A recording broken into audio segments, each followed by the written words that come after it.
Happy Monday morning, June 7th, June 8th.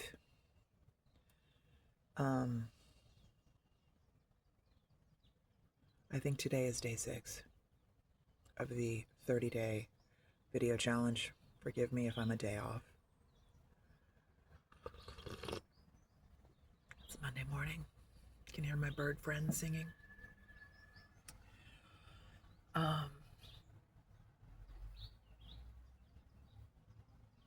Yesterday my video was long, overbearingly long, over 30 minutes. Sorry for that. And it had quite a few F-bombs in it, and a couple MFers in there too. And so I'm going to endeavor to have less F-bombs in my videos, but I have something to say about profanity.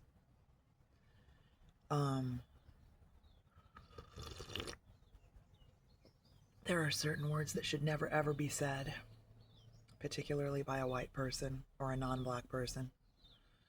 Other than those,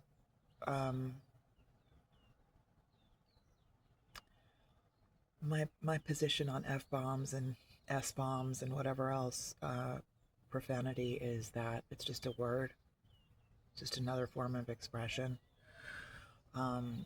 I don't see, I guess in a professional setting, I could see where people don't really want to hear that because, it's unprofessional, allegedly. To me, those words are just other words, and they're words that help us express ourselves. But I understand.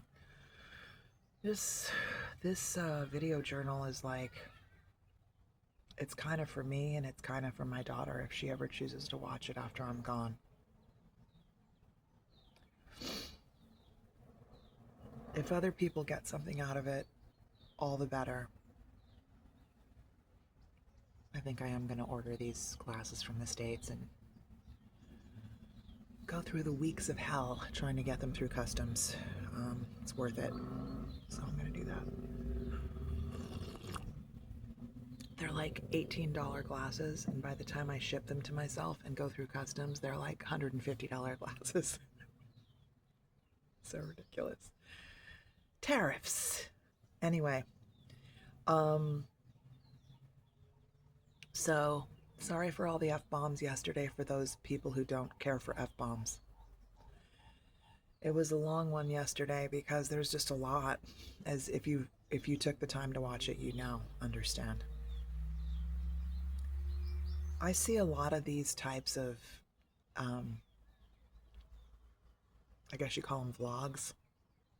I just took a shower and I have facial moisturizer on my lips that tastes kind of funky. I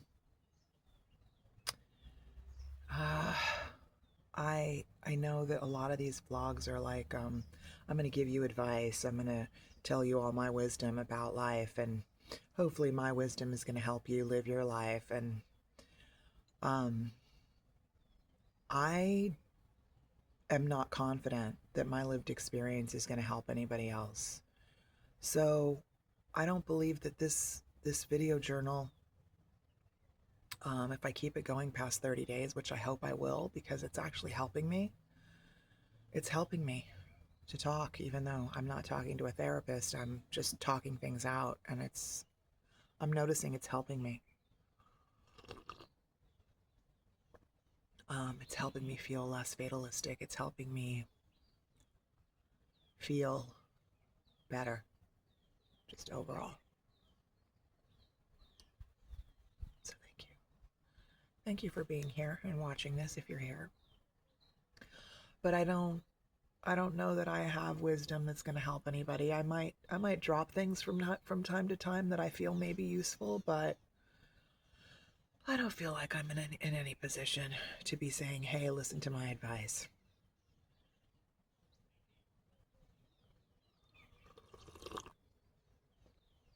I will restate my goals. My goals are to cultivate an inner energy field and presence that will radiate out and make those who come in contact with me feel a vibration of grace. That's, as I have said, it's a huge undertaking because I am a salty bitch. I'm a very loving bitch, but I am a very salty bitch. And as the old saying goes, I don't suffer fools. And so that vibe does not lend itself to an inner energy field that helps others feel grace when they're around me. So I would say that's my most lofty goal. My second goal is to be able to surf again. That's also a lofty goal because my physical strength is gone and it's going to require training, a lot of upper body training, and I need a lot of work on my hips because they're messed up. So that's going to require training at least 5 days a week. It's going to require training with someone because I presently don't have the discipline to follow it through every day because I am completely and utterly consumed with three things, and that is number one, my daughter, trying to keep her alive and provide for her. Number two, getting the fuck out of here. Oops, there's another F-bomb. Getting out of here. I need to get back to the States to take care of her and also get ready to get my Mexican citizenship. And number three, making a dollar. So I am a sole proprietor of a small business, and I need to make more money. I need to make more money because I just got my first Schwab account. I got an investing account opened up, and I'm late stage, man. I'm almost 60. You're supposed to start doing this stuff when you're like 25. So I just want to start investing. Whatever little bit I can squirrel away, I want to start investing. And I need more money through my business to have more money to squirrel away to start investing because I have negative dollars for retirement, and I don't think I will retire, honestly, because I've always been a worker. I've always had to work for everything. I worked until the day I gave birth. I never had any maternity leave. I think a week after I gave birth, I was back at work again, pumping my boobs, doing all that stuff. And unless I get fully debilitated, I'm going to be working till probably the day before I die.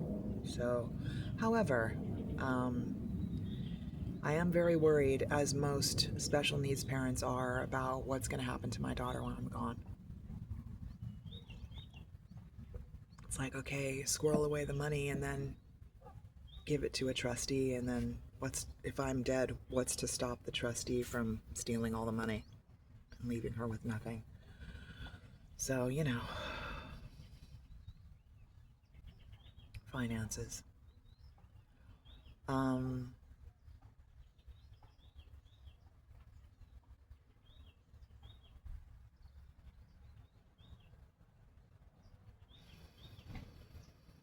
Breathing in the moment. Getting right here in the moment now.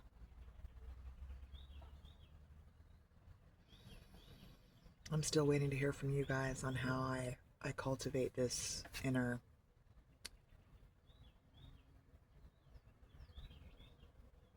environment of grace and peace and love so that I can accomplish goal number one. You guys been seeing this huge, massive thing on my head? This big crack, Frankenstein crack?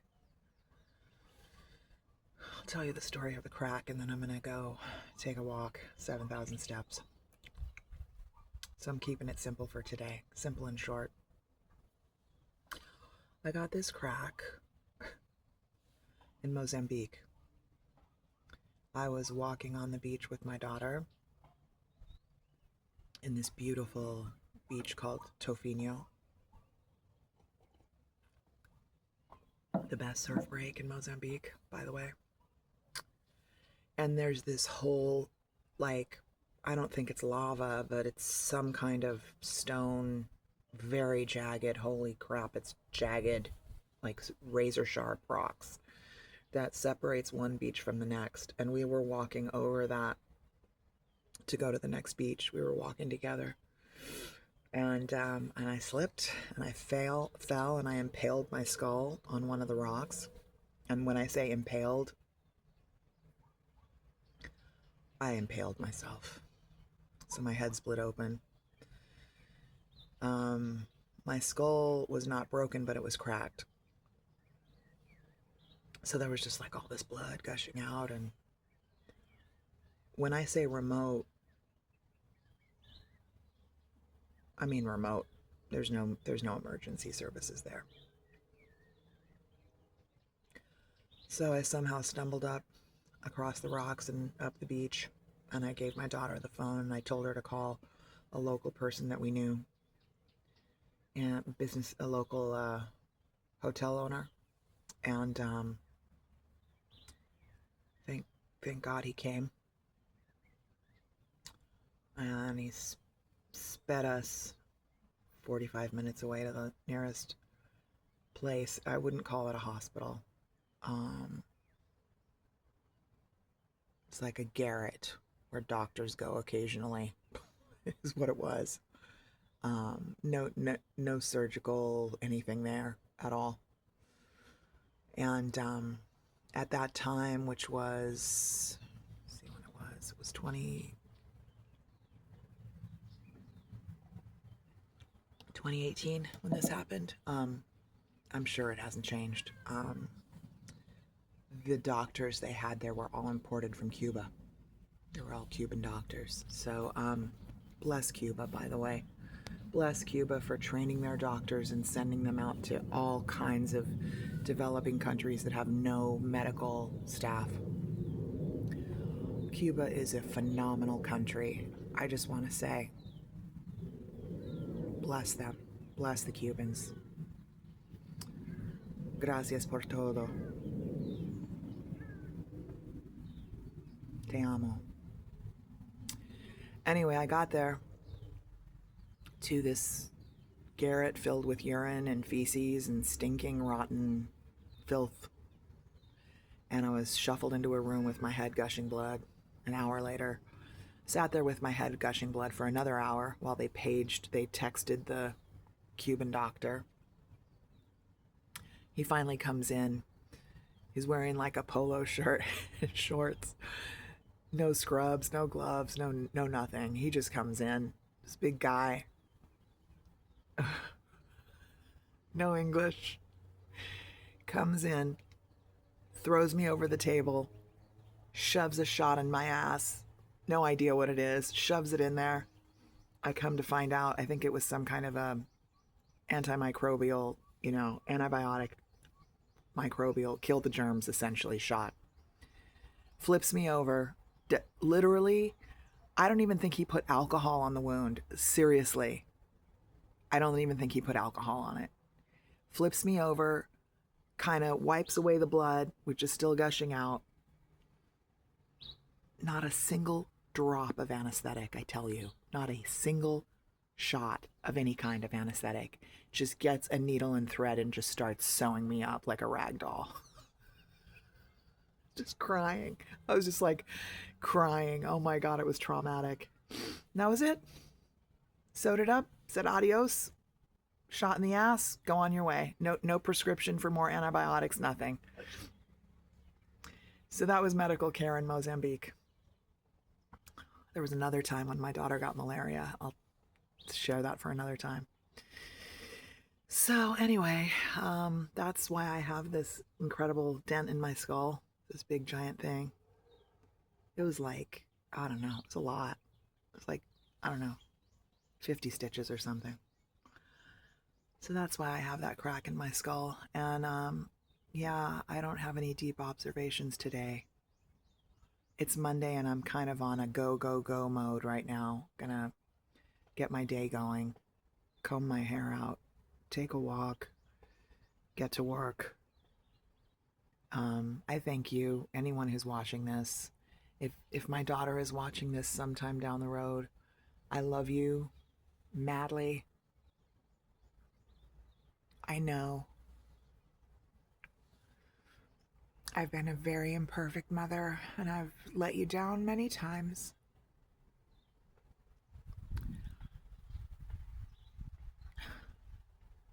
But I've definitely given you everything I have. Of that, there is no doubt. And I would do it again and again and again. You deserve everything. You deserve all the happiness in the world, and now, even when I'm gone, I'll be here for you. I'll never leave you. I love you, my dear. If you ever see this, I love you.